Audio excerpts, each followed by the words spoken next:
Pengertian Pancasila sebagai dasar nilai pengembangan ilmu dapat mengacu pada beberapa jenis pemahaman.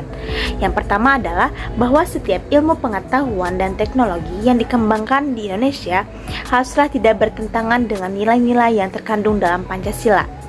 Yang kedua adalah bahwa setiap iptek yang dikembangkan di Indonesia harus menyertakan nilai-nilai Pancasila sebagai faktor internal pengembangan iptek itu sendiri. Dan yang ketiga adalah nilai-nilai Pancasila berperan sebagai rambu normatif bagi pengembangan iptek di Indonesia. Artinya mampu mengendalikan iptek agar tidak keluar dari cara berpikir dan cara bertindak bangsa Indonesia. Keempat, bahwa setiap pengembangan iptek harus berakar dari budaya dan ideologi bangsa Indonesia itu sendiri, atau yang lebih dikenal dengan istilah indigenisasi ilmu atau mempribumian ilmu. Nah, pengertian Pancasila sebagai dasar pengembangan ilmu mengandung konsekuensi yang berbeda-beda. Pengertian pertama, bahwa iptek tidak bertentangan dengan nilai-nilai yang terkandung dalam Pancasila, mengandung asumsi bahwa iptek itu sendiri berkembang secara otonom. Kemudian, dalam perjalanannya dilakukan adaptasi dengan nilai-nilai Pancasila. Setiap iptek yang dikembangkan di Indonesia harus menyatakan nilai-nilai Pancasila sebagai faktor internal untuk mengandaikan bahwa sejak awal pengembangan iptek sudah harus melibatkan nilai-nilai Pancasila. Namun, keterlibatan nilai-nilai Pancasila ada dalam posisi tarik ulur. Artinya, ilmuwan dapat mempertimbangkan sebatas yang mereka anggap layak untuk dilibatkan. Nah, pengertian selanjutnya bahwa nilai-nilai Pancasila berperan sebagai rambu normatif bagi pengembangan iptek, mengasumsikan bahwa ada aturan main yang harus disepakati oleh para ilmuwan sebelum ilmu itu dikembangkan. Namun, tidak ada jaminan bahwa aturan main itu akan terus ditaati dalam perjalanan pengembangan iptek itu sendiri. Sebab ketika iptek terus berkembang, aturan main seharusnya terus mengawal dan membayangi agar tidak terjadi kesenjangan antara pengembangan iptek dan aturan main. Perkembangan iptek. Setelah manusia berhasil memperdalam ilmu pengetahuan, maka hasil dari ilmu pengetahuan tersebut adalah teknologi. Ilmu pengetahuan berkembang melangkah secara bertahap menurut dekade waktu dari zaman ke zaman, yang meliputi satu zaman pra-Yunani kuno. Pada masa ini, manusia masih menggunakan batu sebagai peralatannya. Pengetahuannya juga didasarkan hanya pada pengalaman yang masih dihubungkan dengan kekuatan magis. Yang kedua, zaman Yunani kuno. Yunani pada masa ini dianggap sebagai gudang dari ilmu dan filsafat, karena pada masa ini bangsa Yunani tidak lagi mempercayai mitologi-mitologi. Bangsa Yunani juga tidak lagi menerima pengetahuan hanya dari pengalaman, melainkan dengan menyelidikinya secara kritis terlebih dahulu. Yang ketiga, yaitu zaman abad pertengahan. Para ilmuwan pada masa ini hampir semuanya adalah para teolog, sehingga aktivitas ilmiahnya terkait dengan aktivitas keagamaan. Kemudian masuk ke zaman keempat, yaitu zaman Renaissance. Renaissance ialah zaman peralihan ketika kebudayaan abad modern. Manusia pada zaman ini ingin mencapai kemajuan atas hasil usaha mereka sendiri, tidak didasarkan atas campur tangan ilahi. Nah, ilmu pengetahuan yang berkembang maju pada masa ini adalah ilmu pengetahuan di bidang astronomi. Lanjut ke zaman modern. Jadi zaman modern ini ditandai dengan penemuan-penemuan dalam bidang ilmiah. Misalnya, ilmuwan Isaac Newton dengan temuannya yaitu teori gravitasi. Dan yang selanjutnya, yang keenam, yaitu zaman kontemporer. Zaman kontemporer ini masih berlangsung sampai saat ini. Nah, pada zaman kontemporer ditandai dengan penemuan berbagai teknologi canggih.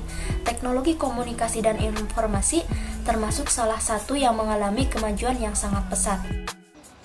Pancasila sebagai dasar pengembangan ilmu pengetahuan dan teknologi.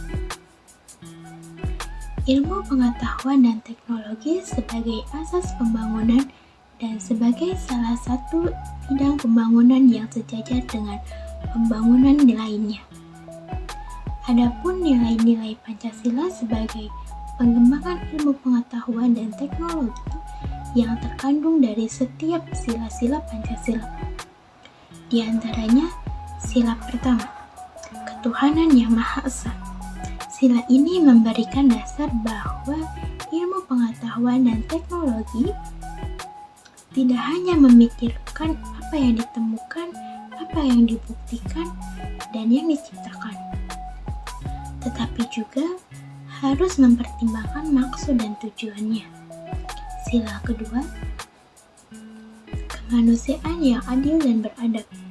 Sila ini memberikan dasar-dasar moralis bahwa manusia dalam pengembangan ilmu pengetahuan dan teknologi haruslah dengan cara-cara yang beradab.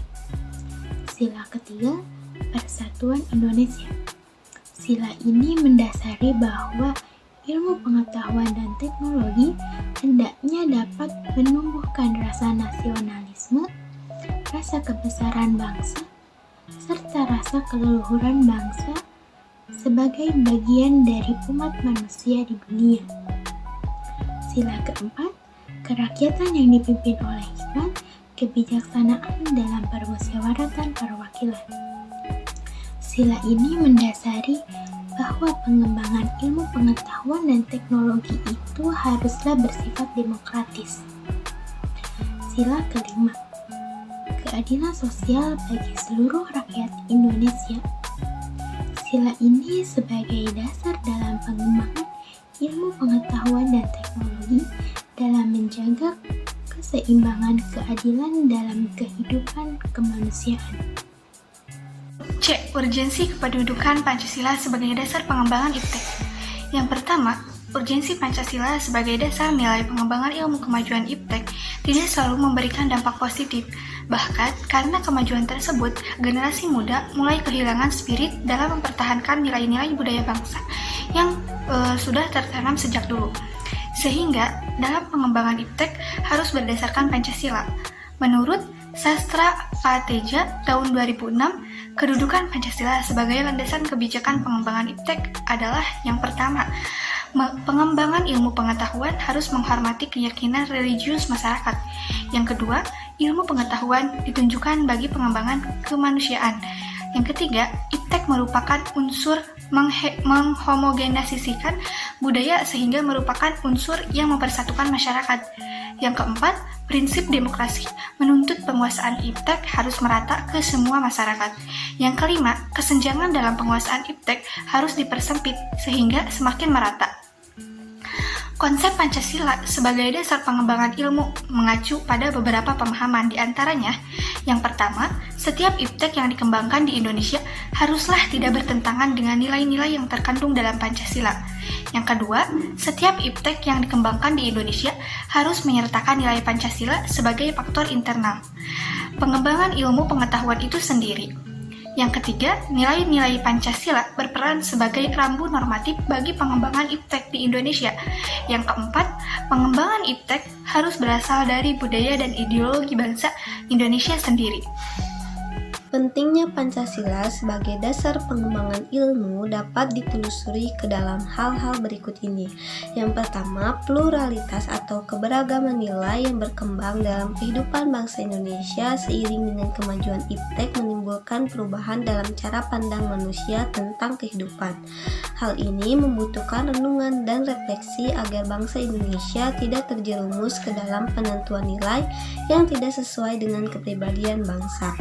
Yang kedua, yaitu dampak negatif yang ditimbulkan kemajuan IPTEK terhadap lingkungan hidup berada dalam titik nadi yang membahayakan eksistensi hidup manusia di masa yang akan datang. Maka diperlukan tuntutan moral bagi para ilmuwan dalam pengembangan IPTEK di Indonesia.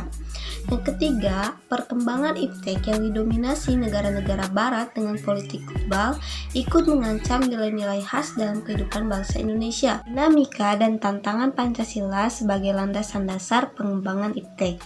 Pancasila sebagai landasan pengembangan ilmu belum dibicarakan secara eksplisit oleh para penyelenggara negara sejak Orde Lama hingga era reformasi. Mereka hanya menyinggung masalah pentingnya keterkaitan antar pengembangan ilmu dan dimensi kemanusiaan. Selanjutnya ada tantangan terhadap Pancasila sebagai dasar pengembangan iptek di Indonesia. Yang pertama ada kapitalisme yang menguasai perekonomian dunia termasuk Indonesia. Akibatnya ruang bagi penerapan nilai-nilai Pancasila sebagai dasar pengembangan ilmu menjadi terbatas. Upaya bagi pengembangan sistem ekonomi Pancasila yang pernah dirintis Mulyarto tahun 80-an belum menemukan wujud nyata yang dapat diandalkan untuk menangkal dan menyaingi sistem ekonomi yang berorientasi pada pemilik modal besar. Selanjutnya ada globalisasi yang menyebabkan lemahnya daya saing bangsa Indonesia dalam pengembangan iptek, sehingga Indonesia lebih berkedudukan sebagai konsumen daripada produsen. Dan yang ketiga, konsumerisme menyebabkan Indonesia menjadi pasar bagi produk negara lain yang lebih maju. Dan yang terakhir yaitu pragmatisme yang berorientasi pada 3 ciri, yaitu keberhasilan, kepuasan, dan hasil yang mewarnai perilaku kehidupan sebagian besar masyarakat Indonesia. Ekonomi syariah yang akhir-akhir ini menjamur, yang hampir semua lini menamakan syariah. Bank-bank syariah, gadai syariah, asuransi syariah, emas syariah, bertebaran seolah-olah berebut kata syariah, yang mengakibatkan meragukan kesyariahannya. Ekonomi syariah merujuk pada situasi kompleks dan rumit. Bila dihadapkan pada fenomena pengelolaan, market maupun wacana yang lebih luas regulasi, implikasi, dan ekonomi syariah. Titik tekan ekonomi syariah, bagaimana memberikan pandangan dan solusi atas berbagai persoalan ekonomi dan pemberdayaan rakyat. Perekonomian syariah dalam perspektif Pancasila menjadi penting untuk diangkat dengan pertimbangan ekonomi syariah yang berkembang di Indonesia, yang banyak dikelola oleh swasta, menunjukkan di mana posisi negara dalam konteks ini, sering dengan meluasnya isu desentralisasi. Menguatnya dukungan masyarakat terhadap ekonomi syariah, mengingat ekonomi syariah bukan hanya menamakan atau melabelkan kata syariah dalam usahanya, melainkan memerlukan ketentuan Al-Quran dan hadis. Perkembangan praktik ekonomi syariah dari berbagai aspeknya telah menunjukkan catatan pertumbuhan baik dari sisi aset, pelaku maupun kantor cabangnya yang cukup menggembirakan. Ekonomi syariah di Indonesia sudah menghasilkan produk-produk riek seperti Baitul Mal wa Tamwil atau yang disingkat BMT. Adapun perbankan syariah, reksadana syariah, asuransi syariah, pasar modal syariah, obligasi syariah atau sukuk, dan adapun asuransi syariah. Tujuan dari ekonomi syariah untuk menciptakan kesejahteraan. Kesejahteraan menurut pandangan Islam mencakup pada 2 hal. Yang pertama, kesejahteraan holistik dan seimbang. Yang kedua, kesejahteraan dunia dan akhirat. Kesejahteraan holistik dan seimbang mencakup kecukupan materi yang didukung oleh terpenuhinya kebutuhan spiritual, mencakup individu dan sosial. Sedangkan kesejahteraan dunia dan akhirat ditujukan pada kecukupan dunia dalam rangka untuk memperoleh kecukupan akhirat. Secara teoritis, konsep perekonomian ini ingin mensejahterakan, tetapi dalam praktik kasus relasinya dengan negara. Globalisasi ekonomi menciptakan kekuatan-kekuatan geoekonomi ekstranasional yang cenderung hanya memanfaatkan kata syariah sebagai dasar untuk menghalalkan segala tindakan, yang justru semakin meningkatkan kapitalisasi yang menguat dan menunjukkan ketidakadilan semakin meluas. Praktik ekonomi syariah dikaji secara filosofis dari perspektif Pancasila. Kajian ini akan membawa implikasi praktis dan teoritis. Secara praktis, kajian ini akan mengeksplorasi ekonomi yang disinyalir hanya berlabel syariah yang berimplikasi pada penguatan kapitalis. Pancasila diposisikan dalam konteks acuan referensi kritik. Implikasi secara teoritis adalah kajian keilmuan filsafat yang akan ditempatkan sebagai pemikiran akademis terkait dengan operasionalnya, sehingga secara teoritis akan berpusat pada diskursus pada penjabaran konsep filsafat Pancasila.